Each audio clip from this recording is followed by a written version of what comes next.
Um, Thank you very much, Dr. Niamatullah Ibrahimi, for joining me on the Crossroads for this deep dive conversation about knowledge production in Afghanistan.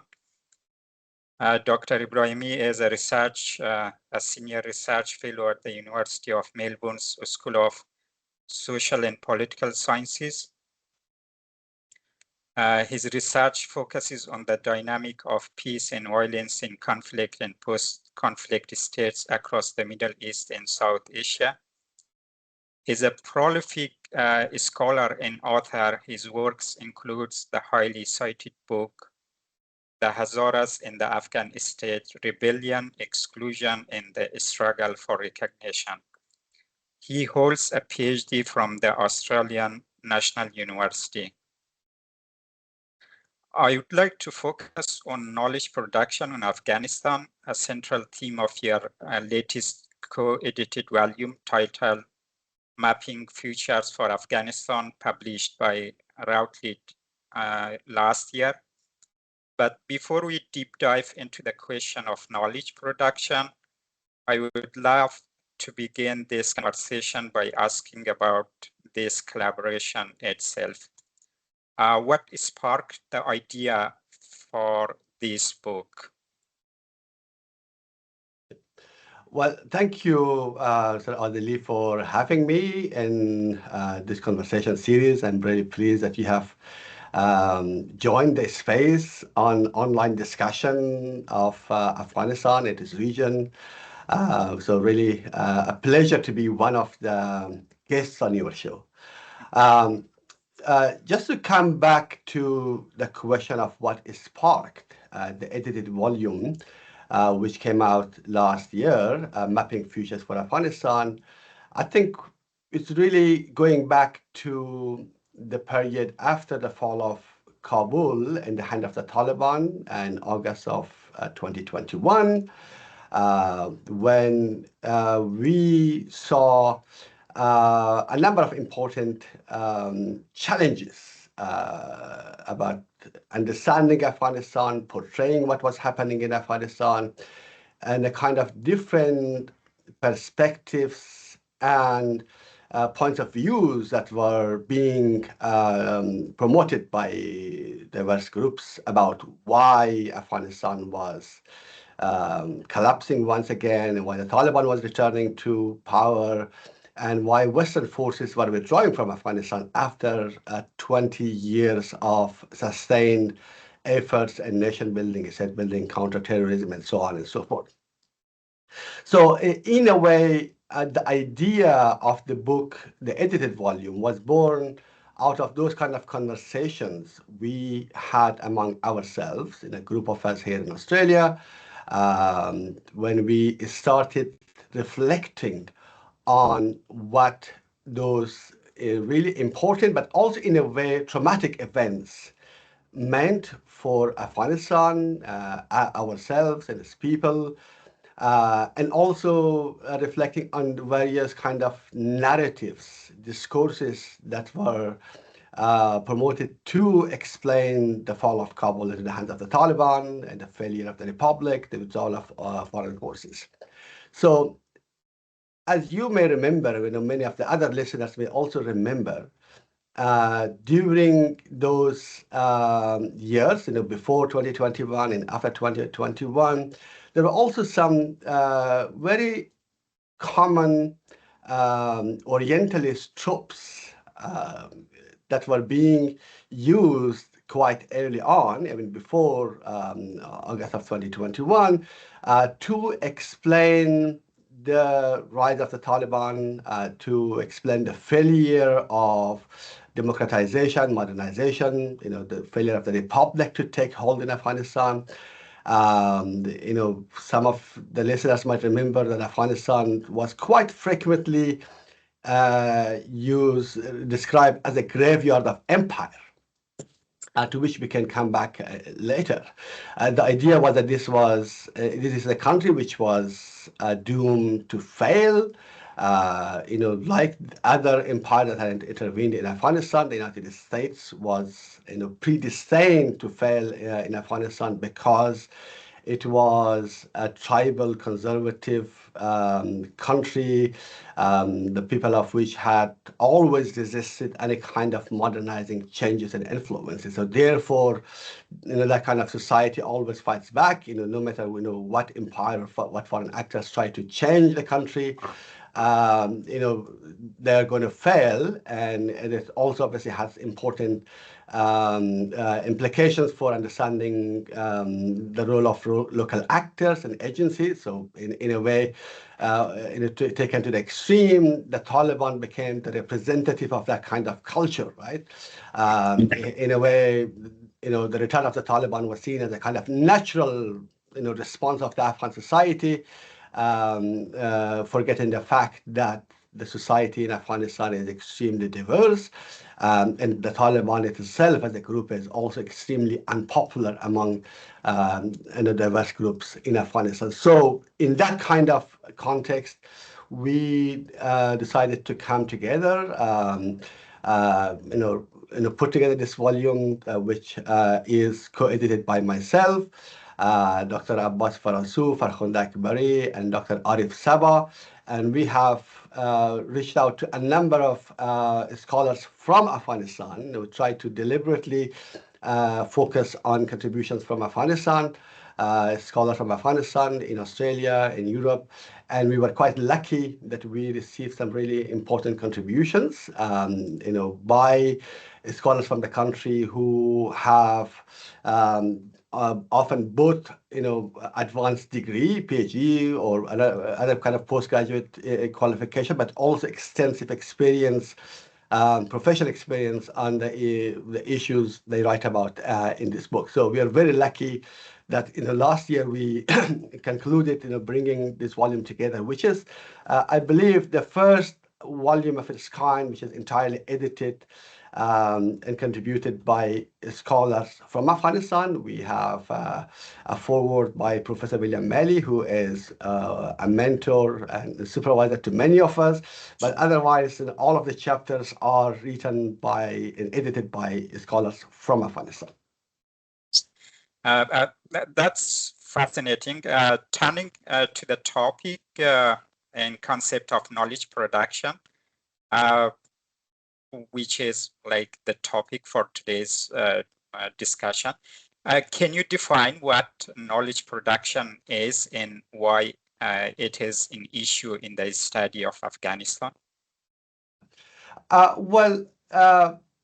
Knowledge production is a way of looking at the political and social and historical context in which certain kinds of claims to knowledge are produced, promoted, and that those kind of conditions, those kind of claims to knowledge, often shapes understanding of an issue area, in this case, Afghanistan.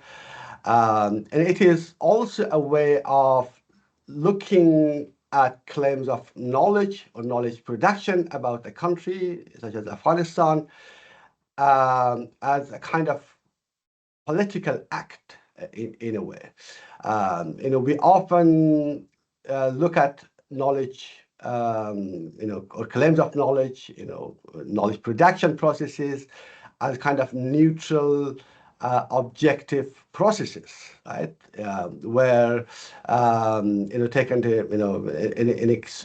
in academic sense of the word, a claim of knowledge is made through rigorous research, often clear methodological processes.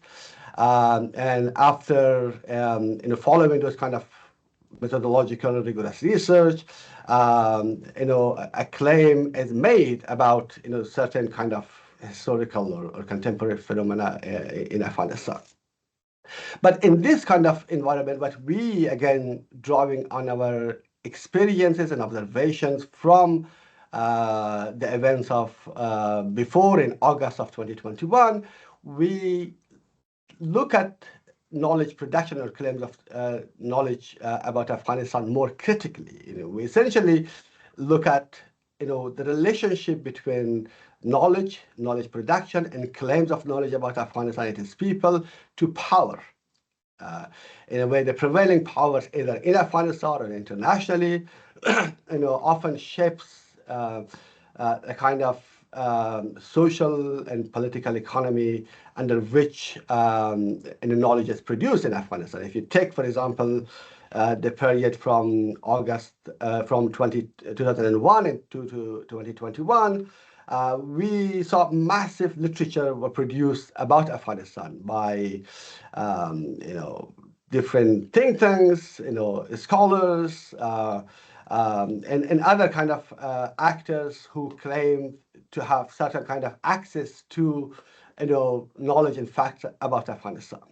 And much of those kind of knowledge production was also underpinned by a political economy which was generated by the US-led military intervention in Afghanistan. Much of that knowledge economy that was created was in fact intended to serve the US-led intervention in Afghanistan, provide information, provide figures and how the US and NATO and other actors could navigate the complex dynamics of Afghanistan, its people, its society, and its international relations. And then we also then ask, who is setting the agenda, right? That brings us to the next question. Who is, in fact, asking what is knowledge and what are the kind of topics, issues, events that are worthy of academic inquiry, right? That can, in a way, include certain events from academic discussion of Afghanistan, include others. And those kind of dynamics of inclusion and exclusion can also have important implications for the way we understand Afghanistan, its people, its history, its society, and its relations with the outside world. And often those kind of academic or knowledge production discourses also have important policy implications, right? As we saw again, going back to the August of 2021, when actors were invoking certain kind of narratives, certain ideas, certain kind of knowledge or claims of knowledge to justify either the US withdrawal from Afghanistan, right? Or the return of the Taliban to power, or we're calling for sustained engagement by the international community to stay in Afghanistan for a longer period of time. I was reading the introduction, and of course, where you discuss this knowledge production. There you identify three modes of knowledge or understanding about Afghanistan, which are colonial, official or state-led, and critical academic. What are they, and what were the historical and political context in which these modes of knowledge were produced? In the introduction, we tried to lay out the kind of broader context and some general kind of categories and tendencies of knowledge production about Afghanistan and its people. We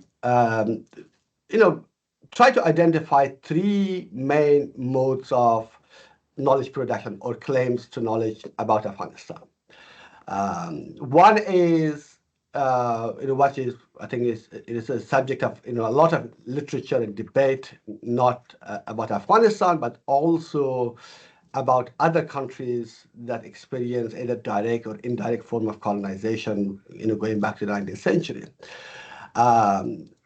Afghanistan is not an exception to that. We know that during the 19th century, Afghanistan and its people, what became of Afghanistan, as I said, were the subject of quite intense writing by British colonial administrators, agents, travelers who were fascinated by Afghanistan as what they were perceiving to be is kind of remote, mountainous, exotic part of the world, which was different from, obviously, from the West, but also even in relation to other parts of the region, South Asia or Central Asia.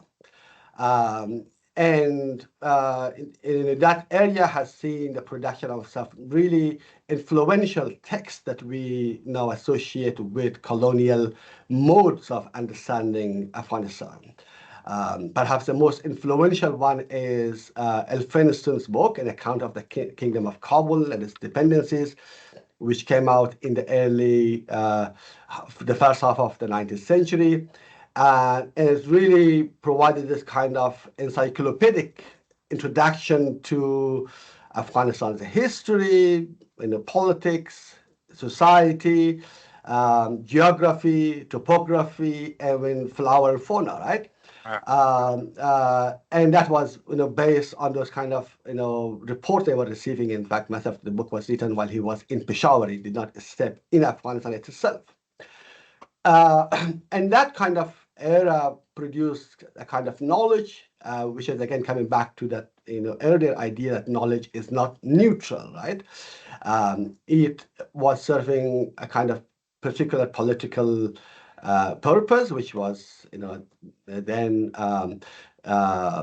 colonialism, to justify Western colonial intervention, domination of Afghanistan. And this is a time when we see the first, modern cliches about Afghanistan as being tribal, conservative, ungovernable. In some of the earlier iterations of the grave of empires, we often see circulating today. And then, those kind of knowledge production, came to be quite influential. Now there is a lot of, kind of serious academic literature by some scholars from Afghanistan, but also Western scholars who are trying to, challenge some of the core premises and ideas and claims that were made by, those British colonial writers, including Elphinstone and others. And then the second mode, we really talk about the modes, a kind of broader tendency is the state-led mode of knowledge production in Afghanistan. As we know, modern states have quite a vested interest in developing certain modes of understanding historical narratives, in ideas about the past and the present and the future of a country that they are governing, the ruling elites. Afghanistan, began to witness the emergence of modern education, in a modern educated class in the early half of the 20th century. First during the period of Amir Habibullah Khan, and then Amir Amanullah Khan from 1919 to 1929. And this is the time we see, different kind of ideas coming to Afghanistan. One powerful idea that emerging during this period is, this kind of nationalism, right? While Afghanistan was constructed as a nation state in terms of physical boundaries, the land, its people, and all of those things, but there was no kind of nationalist ideology in the modern sense in the 19th century. So what we see during this period is, nationalist historiography, being sponsored by the state. The state is, forming Kabul Literary Society and other kind of associations. The universities, the schools, which slowly expanded, during the first half of the 20th century, became important mediums through which the state tried to portray certain kinds of claims about, narratives, ideas about the history of Afghanistan, its people, and its future as well. As we discussed in the introduction, there were some elements of appropriation and borrowing They say elites selectively appropriated, some of the claims made by, colonial literature of the 19th century about Afghanistan. We discussed, for example, this whole idea of Afghanistan being an Aryan country, the Aryan race theory. And that Afghanistan was in fact not only Aryan country, but also the cradle of Aryan civilization, which was also then backed up by other ideas that were produced in the early half of the 20th century. So this is the kind of the broader context we see. In that kind of context, we also see different kinds of more academic kind of knowledge being produced about Afghanistan. We saw a significant number of Western anthropologists, many of them who spent really a long time in Afghanistan in the 1950s, 60s, and 70s before the sort of violent conflict. And there, I think it is in this context, which is shaped by the colonial literature, by the state kind of literature, where I think academic inquiry is also taking place.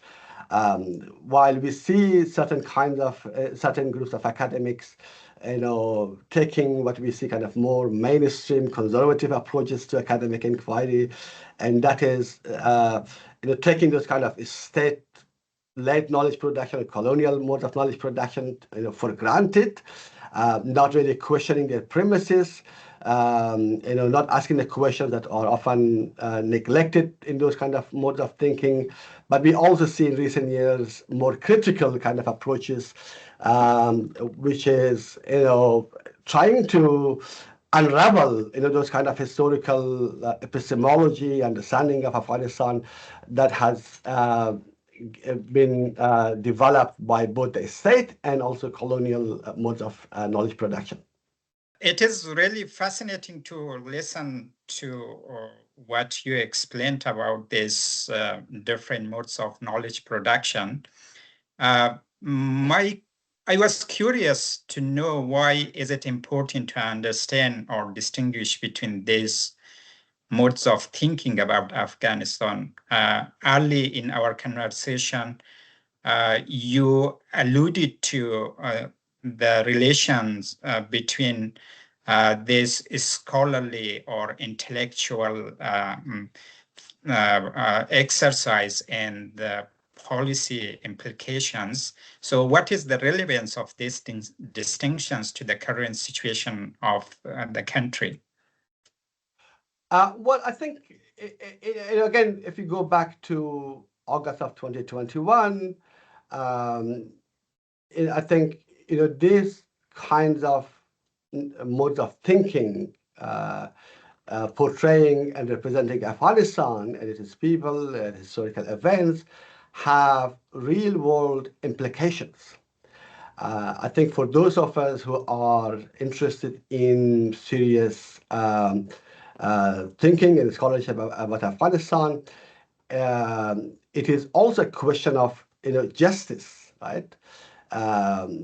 Because certain kind of modes of thinking is creating historical narratives, ideas, social imaginaries that provide justification for real-world exercise of power on Afghanistan and its people, and because of that, the state has, again, like you can unpack the state here. I mean, historically, during the 20th century, there were different approaches to historiography, all of those things. But there are certain kinds of, I think, deeply held views, right, that continue to shape not only our understanding of Afghanistan and its people, but also,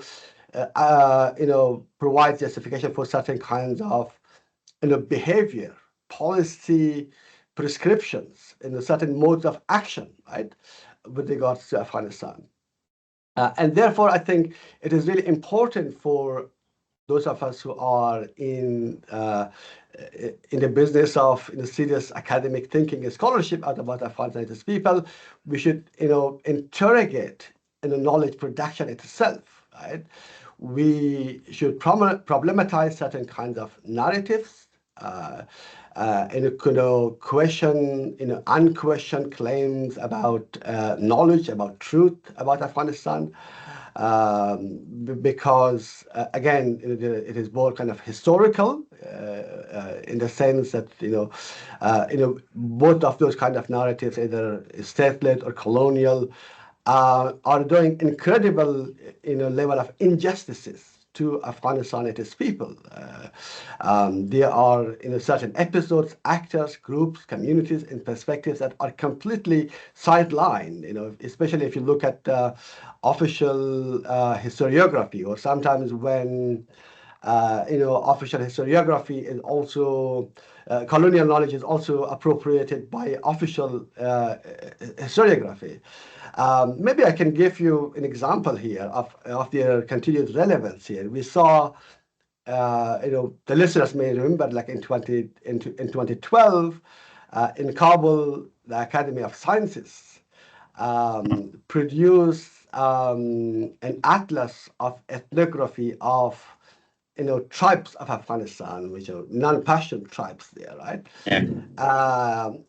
And that is, kind of, example where I think a state institution or a state-backed, institutions are, drawing on those kind of historical, modes of thinking about Afghanistan, including the colonial modes of knowledge production. And some of those claims go back to the 19th century writing about Afghanistan by British colonial administrators, writers, and political agents, and so on. So therefore, I think it is important for us to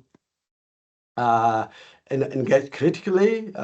It is not just a nice thing to do for us in the academic world, but also I think given that they have real world implications in terms of their policy prescription, both in Afghanistan but also internationally.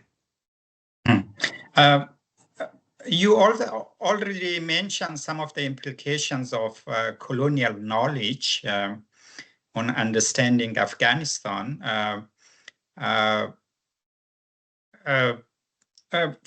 One of these implications is that this kind of thinking has not disappeared with the end of colonial rule. So first of all, what are like the major implications of colonial knowledge production about Afghanistan? And second, why it has not disappeared and continue to influence scholarship or thinking about Afghanistan? Well, I think to reflect on that, we should also reflect a little bit about the historical context in which colonial writing about Afghanistan emerged in the 19th century.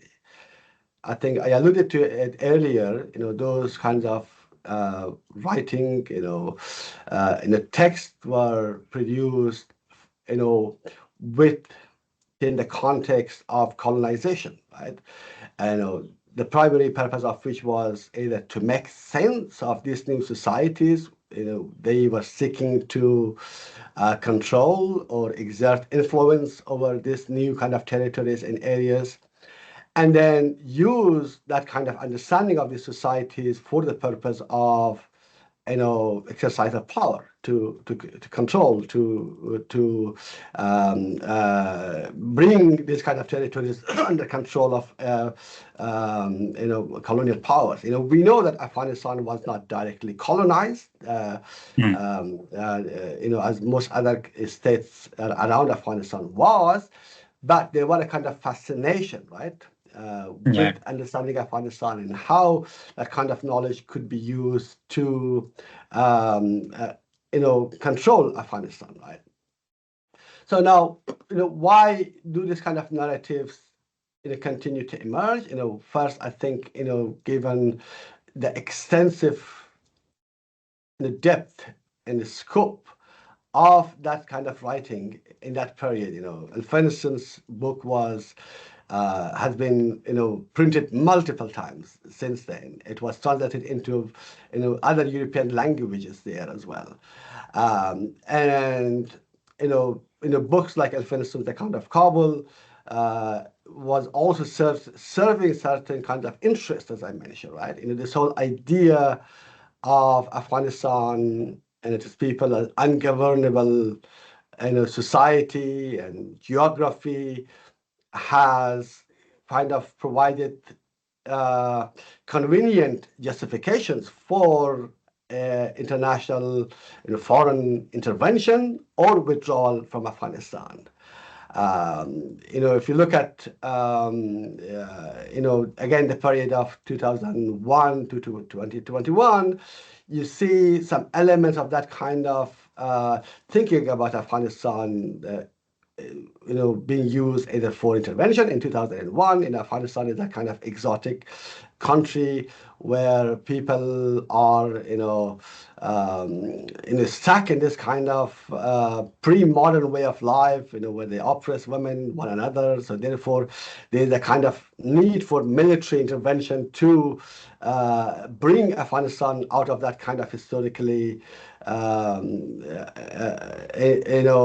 historically conservative state of mind in society. And then in 2021, that kind of narrative is being twisted to justify withdrawal from Afghanistan, because Afghanistan is seen as a country that is hopeless, it's ungovernable, because the whole country is tribal. And because of that, no amount of international goodwill or support or intervention or assistance can help Afghanistan bring out of that kind of historical situation. So therefore, there is no hope, right, for Afghanistan and its people. So therefore, it is used in this kind of context to absolve the U.S. and other international actors from their own responsibility in creating, the mess and the crisis and the situation in which groups such as the Taliban emerged in Afghanistan in the first place and reorganized after 2001.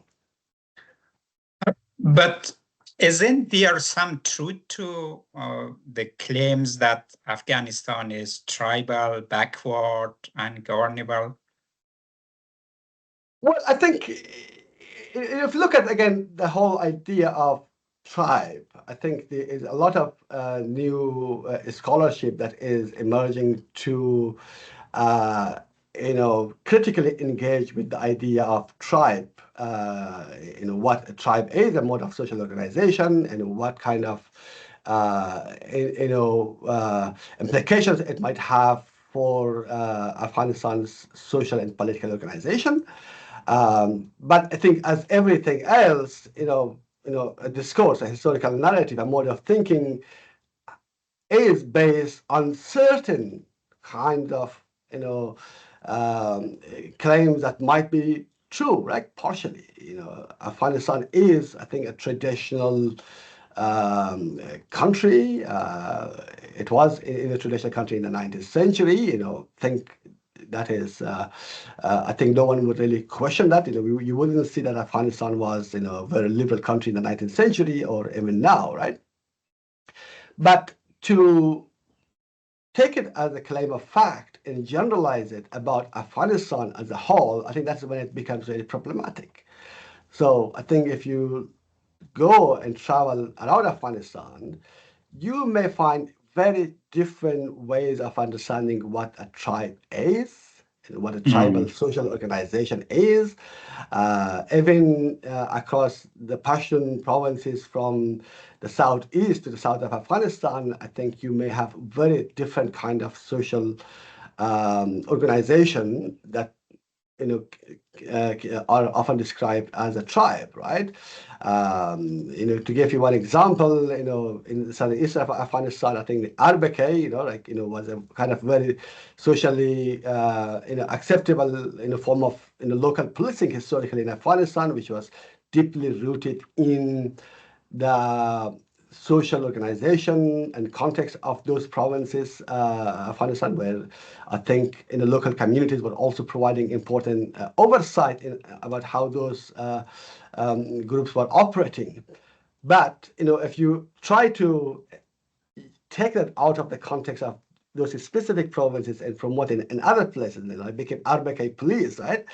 In other parts of Afghanistan, I think a lot of really good reporting by Afghanistan Analyst Network, where you were also working, really showed how, when taken out of context in other parts of Afghanistan, they served, performed very differently. It became an instrument of influence, of power, and of often very abusive power by actors in other provinces. So therefore, that idea taken out of context from one or two provinces to implement in other parts of Afghanistan. So therefore, I think Afghanistan is a very diverse country, right? Country of dozens of ethnic cultural groups. I think different kind of environments, different kind of geography, which are, I think, shaping the way people, have organized themselves socially and politically over time. But I think, to take one label and apply it to the whole of Afghanistan, that's, I think, when it becomes really problematic. Yeah. I want to return to the three modes of knowledge production that you explained. And you, in that introduction, you note a shift in state-led knowledge production during King Amanullah Khan. My question would be, how did the state-led knowledge production change under King Amanullah Khan? And what were some of its implications for national identity and state building in Afghanistan? Well, I think the period of Amanullah Khan from 1919 to 1929 is a really fascinating and important period in the history of Afghanistan.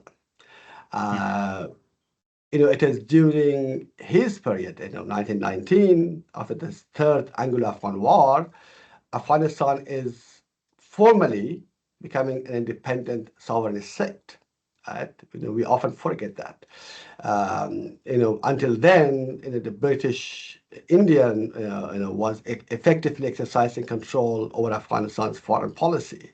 So while the ruling elites in Kabul had, freedom to exercise power the way they wanted in Afghanistan, but they had no independent foreign policy. So therefore, during the period of Amanullah Khan, from 1919 onwards, we see Afghanistan emerging as a sovereign, independent state, establishing diplomatic relations with other parts of the world, and therefore it has the opportunity to assert its national identity, both domestically, but also internationally, project some kind of national identity. And we also know that Amanullah Khan was also a highly modernist figure, who was using the state power, under his control, to modernize Afghanistan, right? In the style of, Mustafa Kemal Atatürk in Turkey, or Iran, he was borrowing some of kind of ideas from there. But at the same time, there were also intellectual movements that had emerged in Afghanistan beginning from the early 20th century. What we often see as Junbish Mashrutiya or constitutionalist movement of Afghanistan. That were calling for some kind of both modernization, but also some kind of limitation to constitutional limitations to the power of the ruler, at that time. And some of the most prominent figures of this period is becoming quite influential in the way Amanullah Khan articulates his modernization agenda and implements it during those years. So when it comes to the articulation of national identity, there, first is, this really big push to modernize Afghanistan. The first constitution is adopted during his rule, and there's a kind of legal system being laid out, to the constitution, but also legal decrees, royal decrees. But also we see some writings, right? I think Mahmoud Tarzi became really an important influential figure in articulating that kind of sense of national identity. How do you define national identity? It is this time also important to remember that Tarzi was a member of the ruling dynasty family, who were forced out of Afghanistan during the rule of Amir from Abdurrahman Khan, and he spent a lot of time, his formative years in the Ottoman Empire. He came back with that kind of Islamist modernist ideas to Afghanistan, and he published the newspaper Siraj al-Akhbar, and those kind of writings, you can see, we engage with some of the writings. There is this kind of tension. How do you define Afghanistan, right? In its national identity.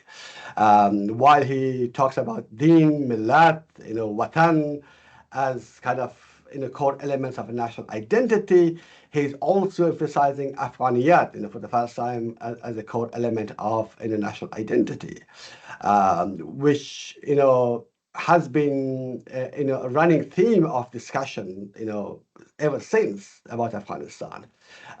Whether you define Afghanistan as a kind of geographical kind of entity which is home to very diverse society with different ethno-linguistic groups, or you define the national identity around Pashtuns as a dominant ethno-linguistic groups in Afghanistan. And I think you see similar discussions in the period of the Republic about the national identity, about how people could be identified in the national identity card, and so on and so forth. So I think a lot of discussions are also happening online.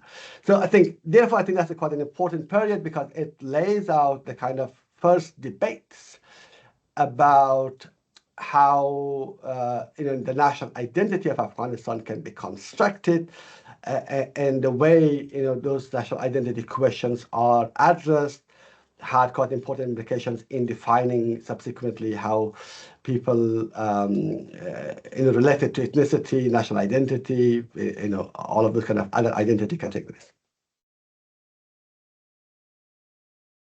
This is really fascinating. We could go on and on. But maybe my last question, in your chapter or in that introduction, you rightly mentioned the despair within the policy discourse after the fall of the Republic and the return of what you call the Taliban's repressive and totalitarian rule, and instead encourage long-term forward-looking discussion of Afghanistan's internal and external political dynamics.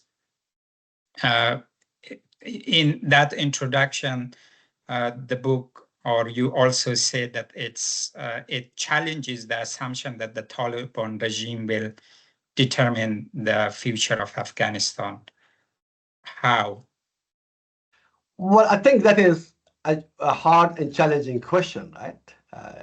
The Taliban is currently in power. I think they have a firm grip on power in Afghanistan for almost 5 years, since August of 2021. And because of that, I think we have seen, a sense of despair, hopelessness, right, about Afghanistan and its future, I think, which was also quite profound in 2021 when we saw, the Taliban returning to power and the republic collapsing. So, obviously, August of 2021 meant different things for different actors, right? While for the US and NATO, the Western allies, Afghanistan was, one chapter, the long history of intervention. It didn't work out, so they can just move on, right? But that period of 20 years from 2001 to 2021 was also an important period for Afghanistan and its people, right? When we saw the society, reorganizing itself for the first time, education expanding again, civil society becoming quite a prominent force. And for the first time, I think we also see really the largest, probably, class of educated people in Afghanistan, historically. People with higher education in Afghanistan, but also from outside Afghanistan, and also domestically. And Afghanistan is also during this period, experiencing profound changes. Some of those changes are, due to the intervention, the U.S. policy objectives and priority. But I think a lot of those other changes are, I think, deeper, that are the results of just societal changes, groups in the society embracing the opportunities to catch up with the rest of the world, right? If you remember Afghanistan of 2001, Afghanistan was really pretty much isolated, from the rest of the world. There was no internet, there was no connection, and there was no phone line between Afghanistan that was accessible to the people to make even phone calls. So therefore, I think Afghanistan has come a long way. So now I think in the kind of longer historical thinking, if you see the Taliban in power, is the current Taliban, with its, gender repression, repression of the most fundamental human rights of everyone citizen of Afghanistan, especially groups such as the Hazaras. Is it the future of Afghanistan, right? Is Afghanistan, predestined to remain under a kind of a Taliban's authoritarian, or some people would say totalitarian rule, right? But I think, again, looking at those kind of social changes in Afghanistan, but also a long-term historical thinking. If you see Afghanistan from the early 20th century, regimes have come and gone, often in a very surprising manner. Sometimes those kind of regime changes might be precipitated by international changes, as in August of, as in 2021, or sometimes it could be domestic. Sometimes it could be a combination of both domestic and international.